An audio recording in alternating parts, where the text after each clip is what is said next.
So guys, tara na. Mao na mo ang pinulak ka no? Ang mangga oh. Ipanita na ni Mrs. So, namulak rami ha. Dili pa ni sa amo ang manggahan ha. Oh, dara oh. Duha ka hapsak. Akong gitunga kay basig malata. Puro ni siya hino guys. Awa ha.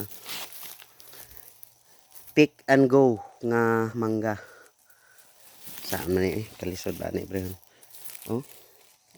Hinog na siya. Puro na hinog. Oh. Plus kinipod.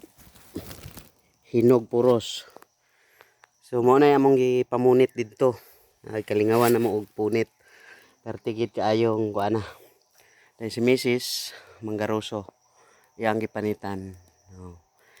Puro ra na pulak guys. Amo ang gikuha din. Amo ang kuano panitan, ang gi-slice kay para sa mga bata.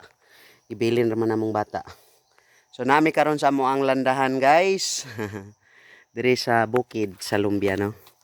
So naay mga saging karon pa intaw nang ang saging. Namunga og tarong-tarong kay karon pa nabalikan og ulan.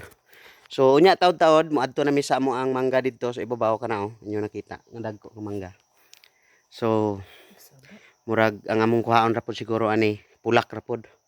Di nami manguha saog kana nasa punuan kay basig. Na saka. Perti nga kay saka guys. Gihanga kani kog pamunit ani oh. Oh kani. Kani guys, gipamunit rin namo. Dahil napoy nagkuan ron, nagguno, nagharvest dari sa ako ang ninang sa kilid tapad ra pud sa mo ang yuta. So kato lang guys. Kung gusto mo anhi diri sa amo ang bukid no.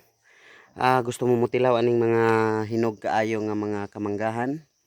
So laag lang mo diri. Feel free to naman nun.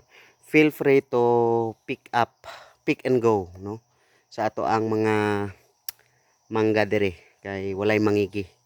Basta dili lang gyud hutdon pod kanang pangkaon lang ba konsumo. So preha ni amo guys oh, konsumo ra ni. Konsumo ra kay daghan man amo ang kaliwat didto nga mga onog mangga. So kato lang guys, salamat kayo sa inyo ang paglantaw.